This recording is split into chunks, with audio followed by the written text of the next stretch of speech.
ఇంట్లో 5గురు పిల్లలుంటే సందడి సందడిగా ఉంటుంది. ఈ 5గురు పిల్లల్లో ఎవరు ఎక్కువ అల్లరి చేసేవాళ్ళు?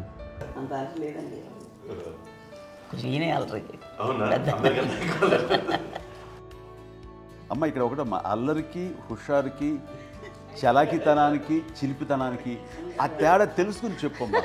అల్లరంటే ఇప్పుడు నా ఇమేజ్ ఏమైపోద్ది, అల్లరంటే అల్లరుడు అని, నేనేమో చాలా రావుడు మంచి బాలుడు అనేలాగా నా ఇమేజ్ ఇది. నేను అలాగే చెప్తుండేవాడిని. నా ఉద్దేశం అదే. నేనేమో అల్లరి నన్ను అంటే చలాకితనం అమ్మ అల్లరు అనుకునేది.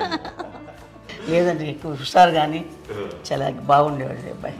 ఇంట్లో పనులన్నీ మీకు సాయంగా ఉంటాయి? అవునండి, వాడే చేసేవాడు. అది ఇంట్లో ఎవరు ముట్టుకునేవాడు కాదు. మా నాగబాబు అస్సలు ముట్టుకునేవాడు కాదు.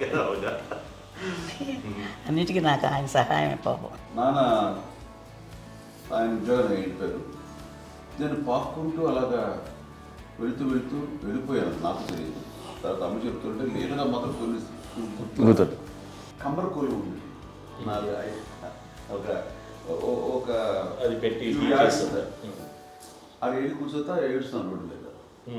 వెళ్ళేసరికి వాళ్ళు 3 years సో నన్ను వాళ్ళు తీసుకెళ్ళి వాడు కమ్మరకులో కూర్చోబెట్టాడు. ఇక్కడికి ఏడుస్తాను, ఎవరి పిల్లడో తెలియదు వాళ్ళకి. సో అది ఒక గంట పోయిన తర్వాత అమ్మ ఎత్తుకుంటూ వాడు కూర్చొని వాడు చిన్నబిడ్డ అనిపిస్తారు మొత్తం తెచ్చి అది వాడు చూసి ఈ అబ్బాయి అన్నారు. కాదు అనేసింది. అది అంటారు సరిగ్గా చూడమ్మా, ఈ అబ్బాయి మా అబ్బాయి అని. ఏంటమ్మా అంటే ఆ కమర్గోలులో కింద కూర్చోబెట్టాడు కదా, బస్ అంతా పూజ చేసుకున్నాగా అయిపోయింది. అంటే రంగని కాదు కానీ ఆ కమర్గోలులో కూర్చోబెట్టడానికి అవి మసిగిస్తూ ఇంకా నల్లగా అయిపోయింది. అంత నలుపుడేసాడు నా బిడ్డ కాదని అమ్మ వెళ్ళిపోబోతుంది. మళ్ళీ డౌట్ వచ్చి ఆగింది. అది రావు నేను నా బిడ్డ వేసాను. తాడీస్ కట్టిందో డౌట్ నాకు.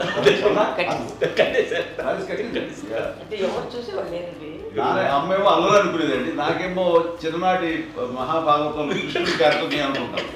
ఆయన మహానుభావులు అయ్యే వాళ్ళందరికీ ఆ లక్షణం ఉంటుందేమో చిన్నప్పుడు.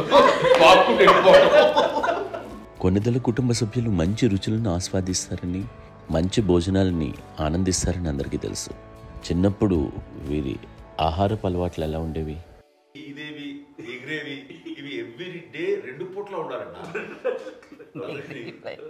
మరి నాగబాబు పాపం ఏముంది, తిన్నట్టు ఇష్టం. మరి అన్ని రకాలుగా నాన్న కోసం చేసి పెడుతుంటే మరి తను ఇష్టపడక ఆ తర్వాత లేకపోతే కోపడక ఎలా ఉంటాడు చెప్పండి. 5గురు పిల్లలు అయినా అమ్మా నాన్నలు కొంతమంది పైనే ఎక్కువ దృష్టి పెడతారు. ఈ 5గురిలో మీరు ఎవరి మీద ఎక్కువ ఫోకస్ పెట్టేవాళ్ళు?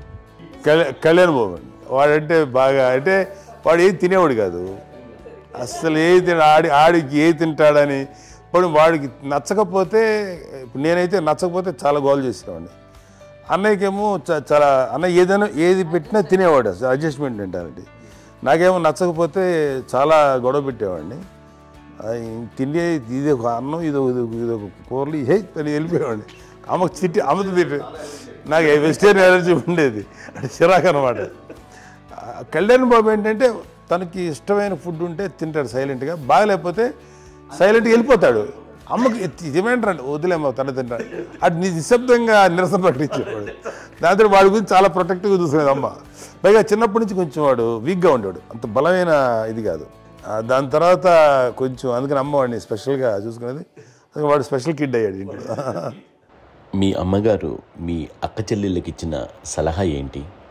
అంటే ఇండిపెండెంట్గా ఉండమంటారు అమ్మ. ఎవరిని డిపెండ్ అవ్వద్దు, మీ పిల్లల్ని నువ్వే జాగ్రత్తగా నేర్చుకో, ఎవరినైనా చేయకు, డిపెండెంట్గా పెట్టద్దు అని ఆవిడ మాకు బాగా ఎక్కువ చెప్తుండేది. నాకు కొంచెం టఫ్ టైమ్స్లో కూడా నీ పాటు నువ్వే ఉండాలి, ఎవరి దగ్గర ఉండదు, ఎవరింట్లో ఉండదు, మా దగ్గర కూడా ఉండదు, నీ ఇద్దరు కుటుంబం నువ్వే ఉండాలి. అది కష్టం కదండి అట్లా చెప్పడం. చెప్పారు చాలా తక్కువ చెప్పారు. బట్ నాకు అదే ఇచ్చే ధైర్యం. ఇండిపెండెంట్గా అట్లా ఒకరి దగ్గర ఉంటే నీ గౌరవం తగ్గిపోతుంది, ఎక్కడ ఉండదు. అది చాలా నాకు చాలా ఇన్స్పైరింగ్ ఉండేది అమ్మ మాటలు. ఇప్పుడు కూడా అది చాలా హ్యాపీగా అనిపిస్తుంది అని చెప్పింది. అంతే కదా, మనకి ఏదైనా రోగాలు వస్తే మనమే. బట్ తగ్గించే వాళ్ళు కన్సర్న్ చూపించే డాక్టర్స్ ఒట్టుకోలు కింద ఉండొచ్చు, కానీ పోరాడాల్సింది మనమే. నాకు సార్ కొంచెం ఒక డిప్రెస్డ్ ఇదేదో వస్తే ఫేస్ ఒకటి నేనేదో ఇంకా మా అందరి నుంచి నేను సపరేట్ అయిపోయినట్టు ఒక సిచ్యువేషన్ వచ్చినప్పుడు అమ్మ నన్ను పట్టుకుని I'm there for you. Yes, ఎవరు నువ్వు అన్నా ఎస్ అన్న ఫ్రెండ్స్ కానీ ఎవరైనా సరే ఎప్పుడు కూడా అలోన్గా మటుకు అనుకోకు, నేను నాన్న ఆవిడ నన్ను పట్టుకొని ఇచ్చిన అఫెక్షన్ లేదా ఫీలింగ్ అసలు బలం అన్నమాట. ఇంకా ఏమన్నా చేయగలను నేను, పర్లేదు లైఫ్లో ఏదైనా సాధించగలను అని ఒక భరోసా తల్లి దగ్గర నుంచి రావడం అనేది నాకు ఎవరు అవసరం లేదనిపించింది. అంత స్ట్రాంగ్గా ఆవిడ support, very strong, very practical. అంత స్ట్రాంగ్ చేసింది నాన్న చెప్పండి. మా పిల్లల విషయంలో మేము కూడా మేబీ అంత స్ట్రాంగ్ కాదేమో, సెన్సిటివ్గా ఉంటాం, కానీ అమ్మ మటుకు చాలా స్ట్రాంగ్గా ఉండి మమ్మల్ని కఠినంగా ఇలాగే ఉండాల్సింది, ఇలా ఉండండి అప్పుడే మీరు నేర్చుకుంటారు. ఇక్కడ అమ్మ పాజిటివ్నెస్ గురించి ఇంకో మాట చెప్పాలి. అంటే తన బిడ్డలకే కాదు, ఈ రోజున మా రెండో పాప శ్రీజ కూడా తనకి లైఫ్ చిన్న డిస్టర్బెన్స్ వచ్చింది. ఆ టైంలో కూడా తను ఏముందంటే అప్పుడు నాన్న దగ్గరికి వెళ్ళాను, తను ఇచ్చిన భరోసా, తను ఇచ్చిన మాట వెళ్ళలేని ధైర్యం వచ్చింది నాకు. నాన్న దగ్గర ఎప్పుడు కూర్చోస్తాడు అప్పుడే పాజిటివ్ ఫీలింగ్ వస్తుందని నాతో షేర్ చేసుకుంటాను. తను మాతో చెప్తుంటే అనిపిస్తుంది కరెక్ట్.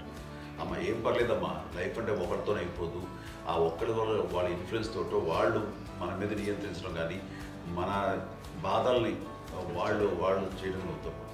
జస్ట్ నువ్వు నీ గురించి నీ మనసులో ఏదనిపిస్తే నీ గుడ్ ఫీలింగ్ ఏది వస్తుందో ఆ ఫీలింగ్ ప్రకారం వెళ్ళిపోదు. అంటే ఆ జనరేషన్ పీపుల్ ఎక్స్పెక్ట్ చేయం అలా కాదు. ధైర్యం ఉండి అందరికీ ధైర్యం బాగా నూరుకొస్తారు. ఫాదర్ కూడా, మా నాన్నగారు కూడా అస్సలు ఎప్పుడు అనేవాడు, ఎప్పుడు మీరు పెట్టే చెయ్యి మీరు ఎప్పుడు పైన ఉండాలి తప్ప తీసుకుని ఎలా ఉండకండి, చేతులు పెట్టుకొని అనే అట్లాంటివి చెప్తుండేవాళ్ళు. అందుకని మాకు ఇంకా ఇండివిజువాలిటీ మాకు బాగా ఎప్పుడు కూడా ఒకళ్ళని అడగడం అని, ఈవెన్ బ్రదర్స్ని అడగాలన్నా కూడా మాకు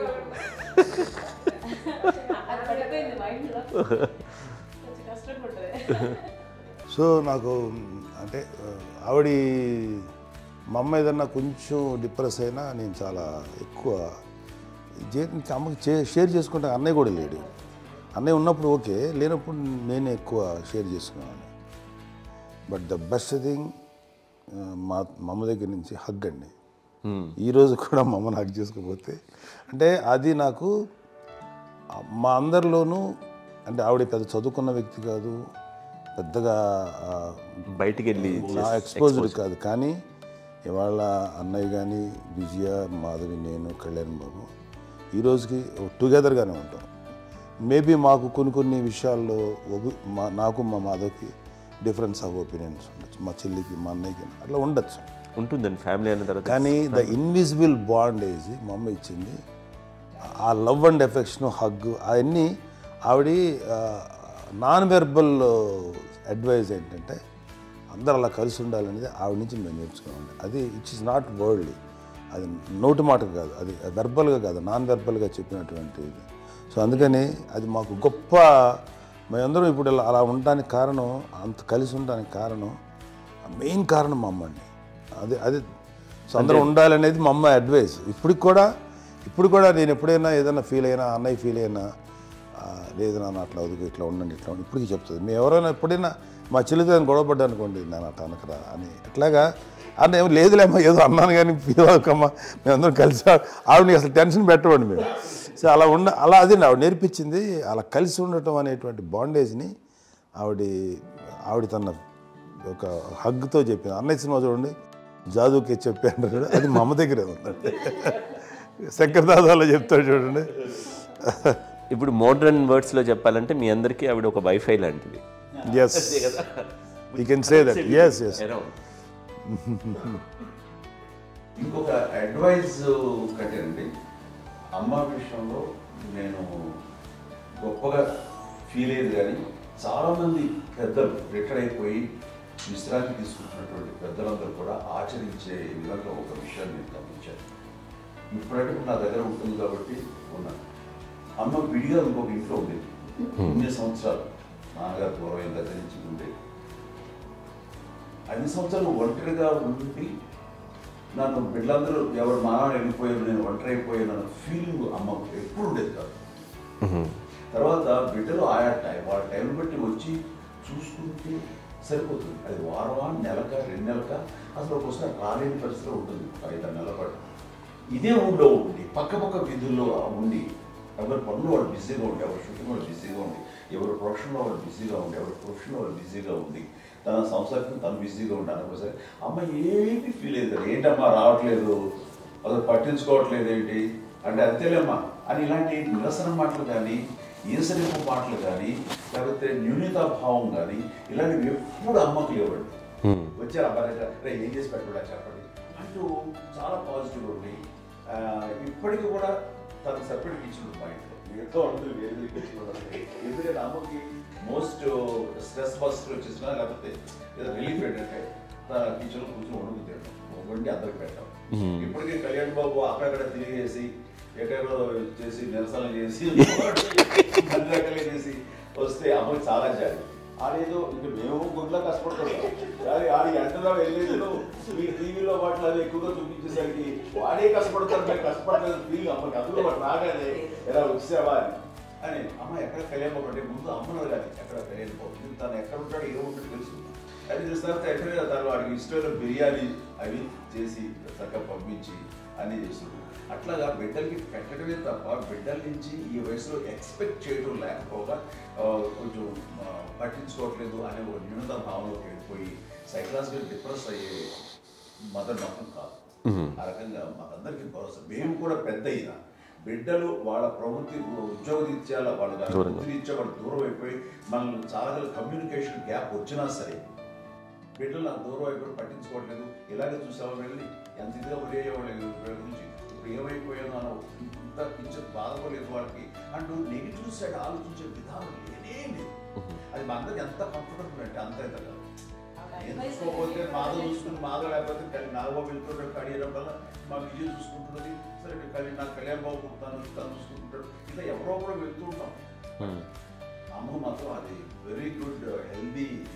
నేను చాలా మంది తల్లిదండ్రులు చూశాను, వాళ్ళు చాలా ఇబ్బంది పడుతూ ఉంటారు. పట్టించుకోవడం అర్థం చేసుకోగలము కానీ వాళ్ళు వస్తే బాగుంటుంది కదా అనేది ఉంటుంది. ఫీల్ అవుతారు. అవును, అలాంటి ఫీలింగ్ ఏం లేదు.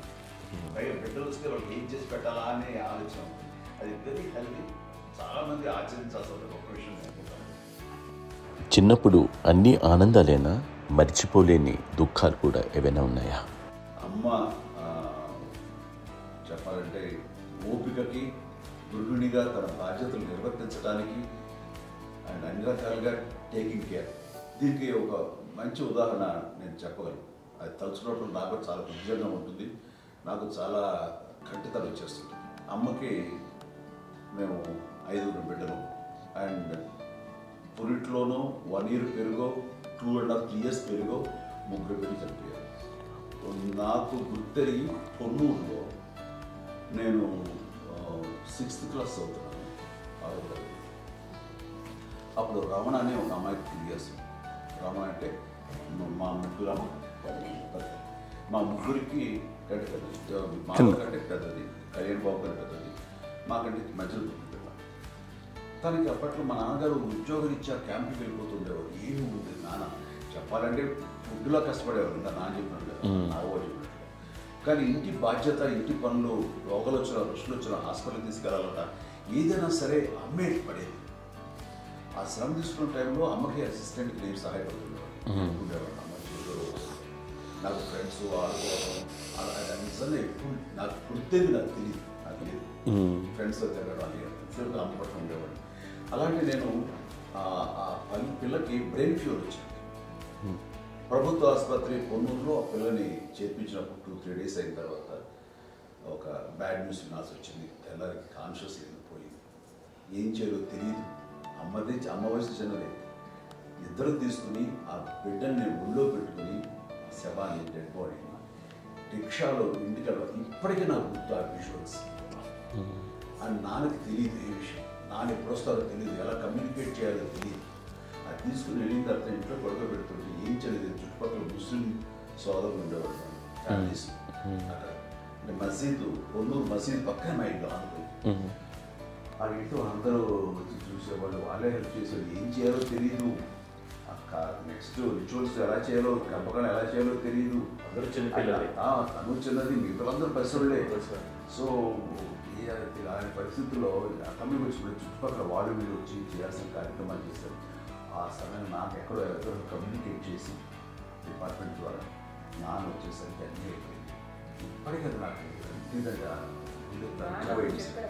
మేము ఇలా ఎన్ని పురుషులు ఎన్ని పుట్టినామంటే ఎలాంటి ఇది లేకుండా జాగ్రత్త అనే ఒక హెచ్చరికలాగా చేస్తూ అండ్ పంపించాలని సపోర్ట్ చేసి అండ్ ఇప్పుడైతే నా మీద నమ్ముకుంటే నేను ఏ నిర్ణయం తీసుకున్నా మరో మాట. అది తనకి హాస్పిటల్ పెద్ద ఫోబియా. నేను ఎక్కడికి వస్తాను హాస్పిటల్. ఈ మధ్యకాలంలో సరే అమ్మ మోకాల ఆపరేషన్ జరిగింది. అమ్మను కొంత బాధపడుతున్నావు, అసలు ఈ రోజున వచ్చిన మెడికల్ అడ్వాన్స్మెంట్ నీకు అసలు ఏ బాధ తెలియకుండా మోకాల రీప్లేస్ చేస్తారు అని వీళ్ళందరూ చెప్పాలి భయపడతాను. ఎందుకంటే ఫస్ట్ ఎలా నాకు సపరేట్ అవుతాను ఎలా చెప్పాలి తెలియదు. ఒక్క వీళ్ళంతా కలిపి నీ మాట వింటుంది, మాట మీద నువ్వు చెప్తే వింటుంది. సరే నేను చెప్పాను అంతే. ఏదో నాలుగు ముందు ఎలా ఉన్నారా సరే ఇష్టం రా వేరే మా ఊరికి పర్లేదు అన్న. మళ్ళీ ఇంటికి వచ్చాక మళ్ళీ ఇంకొక తెప్పించి మిషన్ తెప్పించి మళ్ళీ టెస్ట్ చేయించి అందరూ బాగుంది ఏమి లేదు అన్న తర్వాత అప్పుడు పుస్తకంతో పడ్డాడు. ఏదో ఉంది మమ్మల్ని టెస్ట్ చేయించాలని చెప్పి శ్రద్ధ ఎక్కువ. మీ పిల్లలకి సంగీతం డాన్స్ నేర్పించారని విన్నాం, అది నిజమేనా? తనకేమో డాన్స్ నేర్పించడం కాదు, అది నేర్చుకోలేదు, నాకు వచ్చేసి ఇప్పుడు డాన్సింగ్ స్టార్ ఎదిగారంటే అది మా పెద్ద చెల్లి విజయ కారణం. అప్పుడు తనకి 5 ఏళ్ళు, నాకు 9 ఏళ్ళు ఉంటాయి, ఉంటుంది 10-11 ఏళ్ళు ఉంటాయి నాకు. బాపట్లనా? సో బాపట్ల చాలా చిన్నది, 5 ఏళ్ళు. నాకు ఒక 11-12 ఏళ్ళు. తను తీసుకొని గోడ మీద పెట్టుకోవడం అలా కూర్చొని చూస్తుండేవాడు. కూర్చుంటే అది నేర్చుకుంటుంది. నేను మానసికంగా నేర్చేసుకున్నామండి. ఇప్పటికీ ఆ స్టెప్స్ ఏమిటి వేస్తాను అంతగా ఇప్పుడు తను తరబడతాయి. ఇంకోటి ఏంటమ్మా నమో నమో ఎన్ని ఉన్నాయో సాంగ్స్ నేను నేర్చేసుకున్నాను అన్నమాట. 5 పిల్లల్లో ఎవరు ఎక్కువ పని చేసేవాళ్ళు, ఎవరు తక్కువ పని చేసేవాళ్ళు? ఏ పని చేయనండి, చేసేవాడు కదా అని అన్నయ్య చేసేవాడు. అన్ని పనులు అన్నయ్య చేసేవాడు. ఇక మా చిన్న చెల్లి పెద్ద చెల్లి ఎక్కువ చేసేది.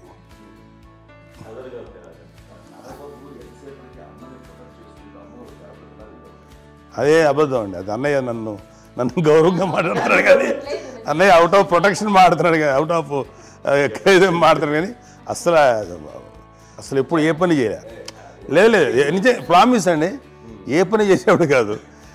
మా ఇద్దరికి మధ్యలో పాపం అన్నయ్య చాలా పని చేసేవాడు. ఎంత పని చేసేవాడు, నేను ఇచ్చిన తర్వాత మళ్ళీ నాకు ఏదైనా చిన్న పని చెప్తే అది కూడా నువ్వే చేయనివ్వండి. ఆ కోపం వచ్చేది, కోపం వచ్చి ఒకడు కొట్టేవాడు, కొడితే కోపం వచ్చేది తప్ప నేను వెళ్ళేవాడిని కాదు. అమ్మకి ఎప్పుడు ఏంటంటే ఒక ఇదే పని చేయడని, అంతే. నిజంగా ఏ పని చేసేవాడిని కాదు. అవునా? లేదు లేదు లేదు మహాప్రేమ.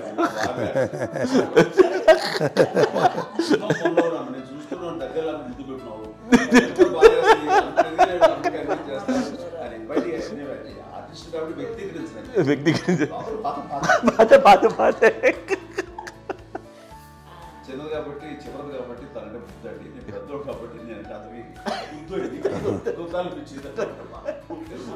ఎక్కువ కష్టపడింది కానీ మా నాన్నగారి చేతిలో ఎక్కువ అంటే నాన్న బాగా కోపం ఎక్కువ అనుమానించింది కానీ అన్నయ్య పాపం బాగా దొరికేసేవాడు పాపం. ఒకసారి అంటే మరి మాకే అనిపి ఏంటి ఇంత దారుణంగా ఉంది నాన్న మీద కోపం వచ్చేది నాకు. నాన్న మీద కోపం వచ్చేది, నాన్న చూసి బాధ అనిపించేది. అమ్మాయి ఏమనేది కాదు. సరే అయినా సరే ఎప్పుడు కూడా పోనీ అన్ని చేసినా మళ్ళీ తను హైపర్ యాక్టివ్ అన్నయ్య ఫుల్. ఇప్పటికీ ఉన్నాడు, ఇప్పుడు ఈ రోజు కూడా అదే అన్నయ్య సేమ్ హైపర్ యాక్టివ్. యూజువల్గా పెద్ద కొడుకు కొంచెం అంటే సూపర్గా ఒక నిదానంగా ఉంటాడు అంటారు, బట్ అన్నయ్య దానికి జస్ట్ ఆపోజిట్. యూజువల్గా ఆఖరి పిల్లలు హైపర్ యాక్టివ్ ఉంటారు, అన్నయ్య పుట్టడమే భయంకరమైన హైపర్ యాక్టివ్. ఒకప్పుడు అమ్మాయిల్ని ఎక్కువగా బయటికి పంపించేవాళ్ళు కాదు, అబ్బాయిల మీద కూడా అనేక ఆంక్షలు ఉంటూ ఉండేవి. మీ పిల్లల్ని అలా ఆంక్షల మధ్య పెంచారా, లేకపోతే పూర్తి స్వేచ్ఛనిచ్చారా? అంటే మాకు మా నాన్నగారు కానీ మా అమ్మగారు కానీ అండి మాకన్నా చాలా బ్రాడ్ మైండ్ ఉన్న వ్యక్తులండి. ఎందుకంటే పిల్లలు ఎక్కడన్నా బయటికి వెళ్తే ఇప్పుడు మేమైతే భయపడిపోతాం.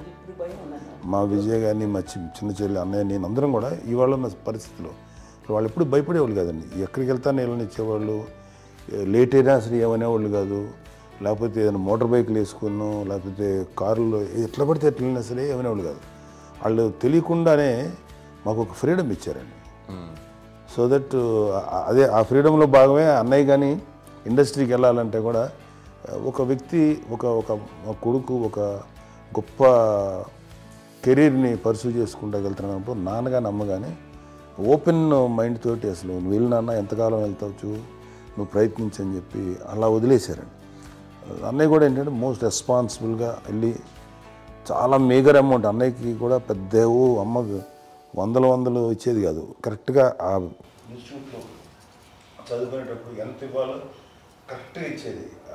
తనకి ఎక్స్ట్రా ఖర్చు పెట్టుకుంటే అంటే అట్లా ఉండేది పరిస్థితి. అంతే కదా, అంత జాగ్రత్తగా అన్నయ్య కూడా అంత రెస్పాన్సిబిలిటీగా రెసిప్రోకేట్ అయ్యి చేసి అందువల్ల మా అమ్మ నమ్మకం మా అమ్మగారి మా నాన్నగారి నమ్మకాన్ని అంటే ఎప్పుడు అది వాడు ఇంత నమ్మకానికి 10 times ఇచ్చాడు. ఏ వయసెస్ వైపు కానీ ఏ అలవాట్ల వైపు కానీ ఎందులో ఇండల్జ్ అవ్వకుండా నాకు నేనుగా నియంత్రించుకుంటూ సరైన మార్గంలో వెళ్ళేలాగా నాకు వెళ్ళడానికి లోపల ఆ స్ట్రాంగ్ థాట్ అడగానే వాళ్ళు రెసిస్ట్ చేస్తే ఇచ్చారని ఆపేశారు అని ఏదో చిన్న రిలక్టెంట్ ఫీలింగ్ ఉంటుంది. వాళ్ళ మీద చిన్న కోపం నిరసన ఉండేది. వాళ్ళు అలా లేకపోవడానికి వాళ్ళు వెంటనే అడిగిన వెంటనే జాగ్రత్త అనే నిర్ణయం ఉండేది. కానీ జాగ్రత్త అని హెచ్చరిక చేయడంతో నాకు మరింత బాధ్యత తిరిగి గుర్తు తిరిగి నేను నడుచుకుంటూ వెళ్ళాను. కాబట్టి అది నాకు ప్లస్ అయింది వాళ్ళ దగ్గర.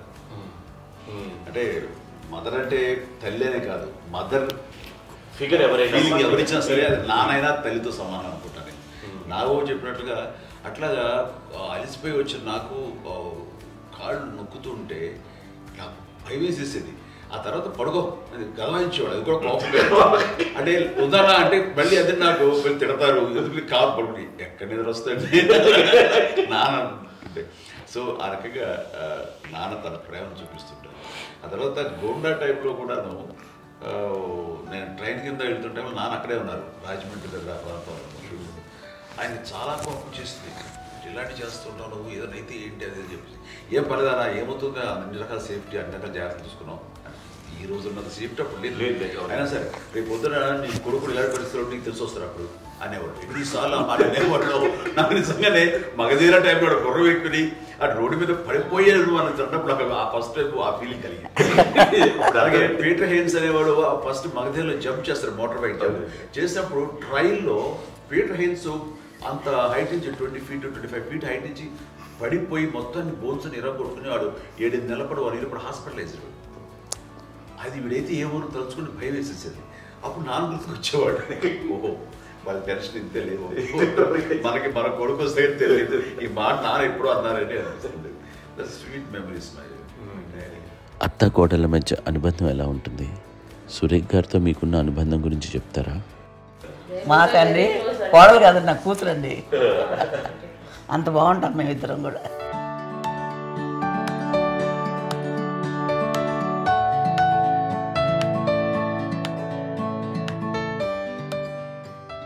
మీది ఒక అందమైన ఉమ్మడి కుటుంబం, అందరూ కలిసి ఉంటారు. ఇంత ఆనందంగా ఉండడానికి కారణం ఏంటి? దీనికి పునాది ఎవరే వేశారు? మా నాన్నగారి క్వాలిటీ నేను ఎగ్జాంపుల్ చెప్పగలను. అమ్మ వాళ్ళ ఇంట్లో పెద్దది, వాళ్ళ నాన్నగారు అంటే మా తాతయ్య గారు ప్రొహిబిషన్ డిపార్ట్మెంట్లో సిఐగా ఎస్ఐగా చేశారు. ఏదో మా ఇన్స్పెక్టర్ సిఐ చేసి ఆయన కాలం చెందారు. చాలా ఎర్లీగా 48 years చచ్చిపోయారు. 40 దాదాపు 40 సరిపోతే ఆయనకి అప్పటికి అమ్మ కాకుండా 4 బిడ్డలు. అమ్మ తర్వాత అబ్బాయి తర్వాత 3 ఆడపిల్లలు. వాళ్ళు ఏంటంటే రాకరావడి నాగబాబు కంటే కూడా చిన్నవాడు. అది ఆ వయసు అంత చిన్నవాడు. అమ్మ మా పిన్నమ్మలు మాకంటే చిన్నవాడు. అలాంటి పిన్నమ్మల్ని ఆయన వీళ్ళ నాగ చనిపోయిన తర్వాత తన ఫ్యామిలీ అంతగా నాన్న పెంచారు. నాన్న కూడా అరాపురా శాలరీ మీద బతికేదే తప్ప కూడా కాదు. సో తనకు మిగిలిన దాంట్లో మళ్ళీ ఆ ఫ్యామిలీని చూసుకోవడం, మా అమ్మమ్మను చూసుకోవడం, వాళ్ళ మంచి చెడు చూసుకోవడం. వాళ్ళకు ఇల్లు మాత్రం ఉంది మొగల్తూరులో. ఆ ఇంట్లో వాళ్ళు అద్దెకు వస్తే ఆ కొంచెం డబ్బు నానిచ్చే డబ్బు, అక్కడ పొలం కొనిచ్చారు, ఆ పొలం మీద ఇచ్చే డబ్బుతోటి అంతా బాగా చూసుకోవాలి తన ఫ్యామిలీ లాగా. అందరూ మ్యారేజ్ కాబట్టి నాన్న ఫస్ట్ సూత్రధారి, అమ్మ కూడా ఫ్యామిలీ బాండింగ్ టుగెదర్నెస్ అనేది స్ట్రాంగ్గా ఉండటానికి నాన్న ఏర్పాటు చేసినటువంటి బీజం. అది అమ్మ కంటిన్యూ చేస్తుంది. మేము ఇవన్నీ చూసి మేము నేర్చుకుని మేము టుగెదర్ అందునే we are very rich in terms of emotional bonding. ఇప్పటికే ఎవరికి ఏ కష్టం వచ్చినా, ఎవరికి ఏది ఇబ్బంది వచ్చినా సరే మొత్తం అందరం గురిపోతాం. ఏ లెవెల్గా వెళ్ళిపోయి మోర్ సపోర్ట్ చేస్తాం. అంటే వీ డోంట్ ఎక్స్పెక్ట్ ఇంకే అంత చేయకూడదు. ఎస్, ఒకరినొకరు భరోసా. అది మా ఫ్యామిలీ మేము వెరీ స్ట్రాంగ్ అని చెప్పాలి. పెద్దవాడిని కాబట్టి అవకాశం నాకు వచ్చింది కాబట్టి అమ్మ, ఇది ఎప్పుడు ఎవరు కొన్ని విషయాలు నాగబాబు సపోర్ట్గా ఉంటాడు. నాగబాబు ఉండి వాడు ఉంటాడు భరోసా. అలాగే ఆడపిల్లలు మీ అందరిలోనూ అమ్మని ఎవరు ఎక్కువ జాగ్రత్తగా చూసుకుంటారు? ఎందుకంటే ఎగ్జాక్ట్లీ మేము కూడా గమనించలేని సున్నితమైనటువంటి విషయం, లైక్ హెల్త్ విషయం కానీ, అమ్మ మూడు కానీ, అన్నయ్య ఎంత క్యాజువల్ ఎంత బిజీ ఉన్నా ఒక అమ్మాయి ఉంటుంది. అలాగే చాలా చిన్న చిన్న విషయాలు కూడా చాలా మెడికల్ ఇంట్రెస్ట్. అందుకని మాకు అన్నయ్య ఉన్నాడు, అన్నయ్య దగ్గర ఉన్న అమ్మ అంటే ఇంకా ఎక్కువ రిలాక్స్ అయ్యాను. అన్న దగ్గరికి వచ్చాక మేము అందరం చాలా కంఫర్ట్ అయిపోయాం. ఎప్పుడు ఎవరు కొన్ని విషయాలు నాగబాబు సపోర్ట్గా ఉంటాడు. నాగబాబు ఉండి వాడు ఉంటాడు భరోసా. అలాగే ఆడపిల్లలు ఇట్లా ఒకరినొకరు కాంప్లిమెంటింగ్ టు ఈచ్ అదర్ అండి. అవి ఒక్కరు కాదండి, అది వాళ్ళ అమ్మ చూపించే ప్రేమగా నేను చెప్పగలను. కానీ బట్ దీని అందులో సూత్రధారి నాన్న తర్వాత అది అమ్మ మెయింటైన్ చేస్తుంది. ఇప్పుడు అమ్మ నా ఇంట్లో ఉంది అంటే మనవలు వస్తారు, మనవరాలు వస్తారు, ఆడబిడ్డలు వస్తారు, వీళ్ళబిడ్డలు వస్తారు, ఇల్లు ఎప్పుడు కలకలాడతారు అమ్మ. అది మేమందరం ఆచరిస్తుంటాం పండగలకి, పబ్బాలకి. అది నిన్న మొన్న నాగబాబు వచ్చి చాలాసేపు కూర్చున్నాడు. నేను ఇంట్లో లేకపోయినా వచ్చి నాగబాబు కూర్చొని టైం స్పెండ్ చేసి వెళ్ళిపోతుంటాడు. అలాగే చెల్లెలు ఇద్దరు ఆల్మోస్ట్ ఎవ్రీడే మాత వస్తుంటుంది, తను కూడా వస్తుంది. నిన్న సాయంత్రం కూడా వచ్చి ఉంటుంది. అమ్మా మధ్యాహ్నం వచ్చి కదా వచ్చి ఇక్కడే భోజనం చేసుకో అలా ఉంటుందండి. ఈ తరం వాళ్ళకి మీరు ఇచ్చే సలహా ఏంటి? కలిసి ఉంటే బాగుంటుందండి. పిల్లలు తల్లి కలిసి ఇంకా అక్క చెల్లెలు తమ్ముడు అందరూ కలిసి ఉంటుంది. అన్యోన్యం అంతా సంసారం నిలబడుతుంది. లేకపోతే ఏముందండి ఇక్కడ వెళ్ళిపోతారు, విడిపోతే ఎక్కడ పడవాలి అని చాలా ప్రేమలు ఇప్పుడు లేవండి, తగ్గిపోయాయి. మెకానికల్ చాలా మటుకు ఏదో ఇంకా వాళ్ళ పనులు చేసుకోవడం ఏదో జరిగిపోతూ ఉంది అనుకోండి. అంత ప్రేమలు ఎక్కడ లేవండి ఇప్పుడు ఈరోజు. అంటే ఒకప్పుడు ఒకరికి ఇంకొకరు భరోసాగా ఉండేవాళ్ళు, అంటే అందరూ కలిసి సపోర్ట్గా ఇది చేయడం. ఎందుకంటే వీళ్ళ పెద్దనాన్నగారి పిల్లలు కూడా ఆయన చూసేవారు. మా నాన్నగారు అన్నయ్య గారు నాన్నగారు వాళ్ళ బిడ్డలు కూడా వాళ్ళ ఇక్కడే బిడ్డలు కూడా ఉన్నారు. నేనే పెళ్లి చేశాను. వాళ్ళు కూడా అమ్మే, వాళ్ళ ఆడపిల్లలు కూడా అమ్మే. పెళ్లి చేశాను ఇద్దరు పిల్లలు. చూడండి, నాన్న ఎట్లయితే తన చెల్లెలు చూసుకున్నారో అట్లే నాన్న తరపు అమ్మగారి పిల్లలు వాళ్ళు చనిపోయారు చెల్లి గారు. వాళ్ళ బిడ్డలకి పెళ్లిళ్ళు, పేరెంటాలు అన్నీ చేసింది అమ్మాయి.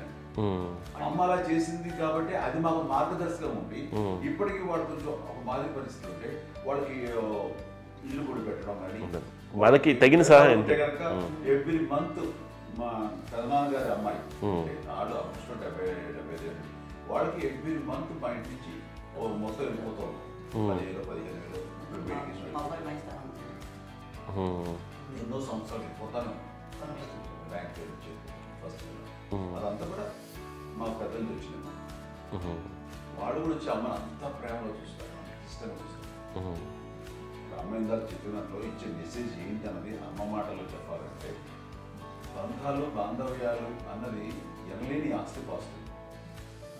సో ఎలాగైతే డబ్బు ఎంత సంక్రమించింది, ఎన్ని ఆస్తులు వచ్చాయి ఫిజికల్గా అనే దాని మీద కంటే కూడా ఇవి ఆస్తిగా తీసుకుంటూ దీన్ని విలువ ఎరిగి, గుర్తెరిగి, దాని ప్రభావం తెలుసుకుని అది కనుక మనం ఇచ్చిపుచ్చుకుంటే ఫ్యామిలీలో అంటే దాన్ని మించినటువంటి గొప్ప సంపద ఉండదు.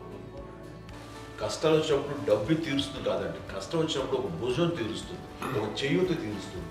అది మన బ్లడ్ రిలేషన్ మనలో మనకి అది ఉండటం అనేది అదృష్టంగా ఫీల్ అవుతాం.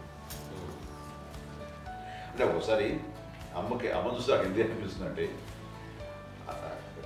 అది ఎవరి ద్వారా సంక్రమించడానికి తన ఆ చెట్టు కొమ్మలమే కాబట్టి ఆ చెట్టుకే మనం ఆపాదించాలి. ఎక్కడో మామూలుగా ఉండాల్సిన వాళ్ళు ఈ రోజున ఈ స్థితిలో ఉన్నాము, ఇంతమందికి లైఫ్ రావటానికి దోహదపడ్డాము, ఇంతమంది కలిసికట్టుగా ఉండటానికి ఇదైంది. అమ్మని చూస్తుంటే నాకు ఎవరు చూస్తుందంటే అబ్బా ఇలాంటి జన్మం మనకు ఎవరికైనా ఉంటుందా, ఇంతమంది మనుషుల చేత కొలవబడేవాళ్ళు, ఆరాధింపబడేవాళ్ళు, అభిమానించబడేవాళ్ళు, ఇంతమంది నా నా వంశమా, నా సంపద అని అమ్మ ఫీల్ అంత గొప్ప ఫీలింగ్ ఎవరికి ఉంటుంది. మా చెల్లెలు కూడా వస్తే నేను అనుకోవట్లేదు, సూర్య కూడా ఉంటుందని నేను అనుకోవట్లేదు. అలాంటి గొప్పగా ఇది.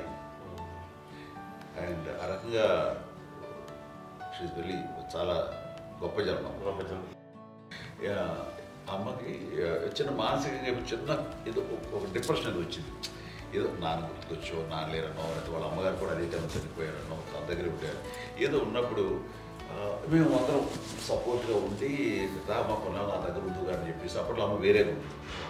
ఉన్నప్పుడు ఒకటే మాట అమ్మ నీలాంటి గర్భం అంటే అంజనమదే గర్భం అని బయట ఎన్నోసార్లు నా ఫ్రెండ్స్ కానివ్వండి, బయట కానివ్వండి, కొన్ని సందర్భాల్లో మీటింగ్లో కానివ్వండి, స్పీచెస్లో కానీ అన్నవాళ్ళు ఎంతోమంది అన్నారు. వాళ్ళ మాట అంటే రీజన్ తెలుసా నీకు?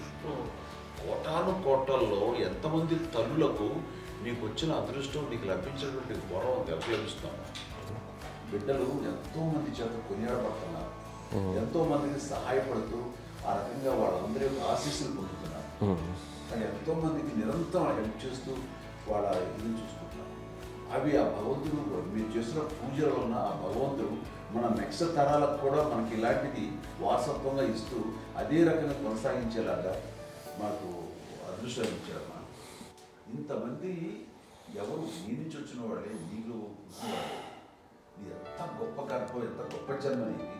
అలాంటిది నువ్వు ఇలా అవ్వబెట్టి ఎంతసేపు ఇది హై లెవెల్లో ఉండాలి నీ ఫీలింగ్స్గా నువ్వు కానీ. అంతే నువ్వు ఇలాగా కుంగిపోవడం ఏంటమ్మా చెప్పినప్పుడు ఇది నీది కాదు, నాది కాదు, నువ్వు నమ్ముకున్న భగవంతుడు నీకు ఇచ్చింది అనుకుంటావు కదా. నువ్వు ఆ భగవంతుడి కృతజ్ఞత తీర్చుకోలేక ప్రతిరోజు ఆయన ధ్యానించు, ఆయన పూజలో ఉండు, నీకు ఆయనే ధైర్యం ఇస్తాడు. అంతేగాని నువ్వు నెగిటివ్ సైడ్ ఆలోచించకమ్మా. మా అందరికీ పాజిటివ్నెస్ ప్రివైల్ చేసిన దానివి, ఇచ్చిన దానివి, అందించిన దానివి. అలాంటి నువ్వు నెగిటివ్ వైపు వెళ్ళిపోకూడదు అంటే అంతే. మళ్ళీ అటుపక్క ఎప్పుడు గెలలేదు. ఆంజనేయ స్వామి భక్తి ఆయనలో ప్రవేశపెట్టి చెప్పాలంటే ఆయనకి నేనే నేను నమ్మిన దేవుడు ఇంట్లో నేనే ఇంట్రడ్యూస్ చేశాను. నానంత ప్రగాఢంగా నమ్మి ఆయన దానివల్ల లబ్ధి పొందారు. ఆయన అందులో మమ్మల్ని మించిపోయిన స్టేజ్కి వెళ్ళిపోయారు. ఆయనతోటి ఆంజనేయ స్వామితో ఇంటరాక్ట్ అవుతూ అట్లా ఆయన నమ్ముకుంటుంది. ఆయన నానంటారు అంతా నా గురువు, నా పెద్ద కొడుకే, పెద్దోడే.